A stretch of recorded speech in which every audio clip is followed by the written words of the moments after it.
So in the beginning of America, we used to have militias. We had a fear of standing armies, so we didn't want a bunch of Marines and Army and Coast Guard and Navy just standing around all day long, spoiling for a fight. We were going to use the militia, like the Minutemen at Lexington and Concord. We were going to call upon the American people who were actually doing these muster days. In the beginning of the Republic, in the beginning of America, it was absolutely necessary, it was required for the American people to participate in the muster days. You would join your militia and practice with your militia. This is a strong self-defense force. The Minutemen, we didn't have a standing army. We're a free country, and if we get invaded, well, we're going to need to stand up and fight. So when the Second Amendment says that a well-regulated militia is necessary for the security of a free state, that's why we had muster days. So it was actually, not only is it a right for us to join a militia, but it was a duty. We had to join a militia. We want to defend this country, then we need to join our local, community, county, city militia and march around like goddamn troops. Now what happened to that? Well, you had the Industrial Revolution. The Industrial Revolution, you need more worker bees, and so you didn't have as much free time for people to just be playing soldier. And then the War of 1812, apparently James Madison had concluded that professional soldiers was actually better than the militia. Some people want to say Lexington and Concord, we didn't do a good job because they were Minutemen. We kicked ass in Lexington and Concord. Yeah, they came in. I don't know if they took the fucking cannon, the goddamn gunpowder or not. But in terms of body count, we killed just as many of them, if not more of them, than they killed of us. We kicked them out of Lexington, and then we kicked them out of Concord and sent those motherfuckers back to Boston. We held our own. And then, Watson, that damn Samuel, that doctor's going to die. Which kind of sucks because, Paul Revere, we know all these other American revolutionary heroes, but that doctor, when that doctor died, Dr. Warren, when Dr. Warren died, they were like, fucking shit, he was a prestigious man. He was like one of the elites. So, the militia did a good job at Lexington and Concord. Patrick Henry supported citizen militias. Madison was frustrated with the militia's inconsistent performance. Like at Bladensburg in 1814, he thought that their poorly trained militias were inconsistent. They had inconsistent performance. Thomas Jefferson is going to talk about militias in his inaugural address.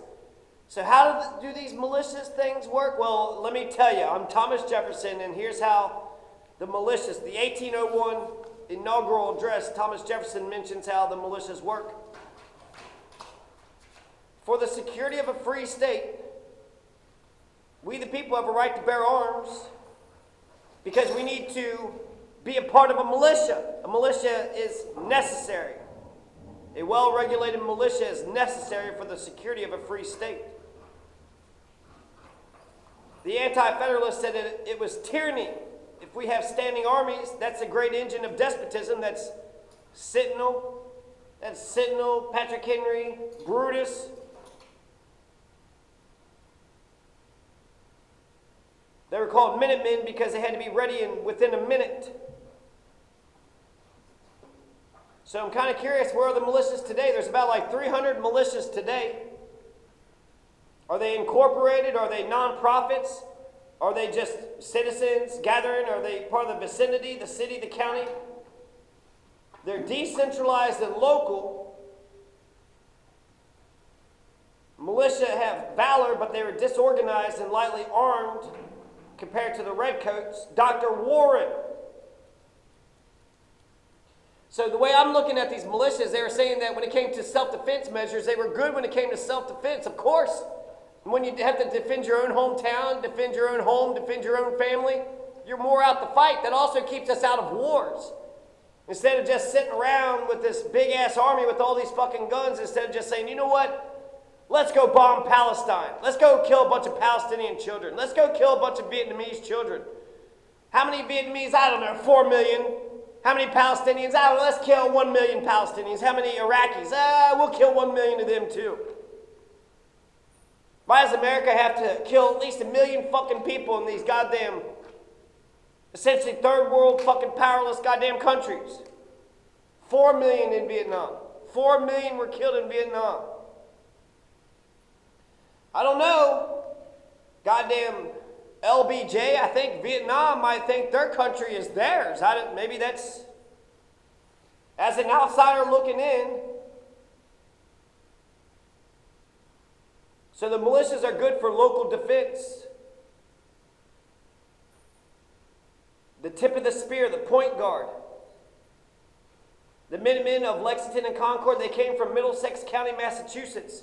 They're independent, but they could be called up by the colonial governor or the committees of safety. Now, there's going to be a Militia Act of 1792. And the National Guard was established with the Militia Act of 1792. It formalized by the National Defense Act of 1916. The National Guard was under state and national control prior to 1792. Militias were local, purely local.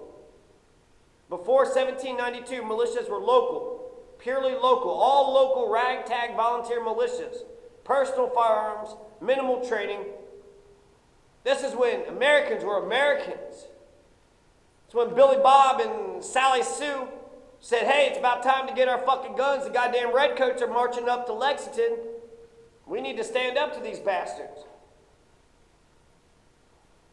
1903 Dick Act is going to integrate the state militia into the federal structure. So the National Guard is going to eventually take the militia over. So the National Guard had deployed in World War I. Militia Acts of 1792 required enrollment and basic training. Article 1, Section 8. Congress has the power to regulate militias. Congress gets to call forth a militia. Congress gets to declare the war. Congress also gets to organize them and discipline them, but the state governments get to pick the officers. State governments get to pick the officers, and state governments get to train the National Guard. So the state and the feds share the National Guard. The Industrial Revolution, mandatory military service. The militia service was not practicable under the Industrial Revolution. They didn't do the muster days. The muster days turned into social events, which were voluntary, not mandatory. Many states allowed men to pay substitutes or fines to avoid service. You don't have to do the muster days no more. Why? Because we got Industrial Revolution. We need you goddamn plebes to get into the factories. The Massachusetts Bay Colony Militia and the Virginia Militia, these were Antifa. They were anti-fascist. They were local, ad hoc, organized by towns, counties, colonies. And they required every able-bodied male, 16 to 60, were mandated to participate. This is Massachusetts Bay Colony. This is the beginning of America. The Virginia Militia, the Massachusetts Bay Colony.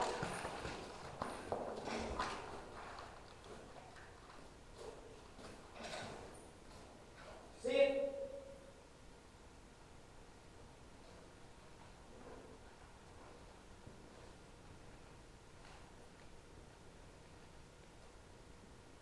So we saw a mouse. It's right there behind the pole. I kind of wanted to let it go, but I want the dogs to be entertained as well, you know. Don't hurt it. It's all right. It ain't harming nobody. Just crawl all the way across.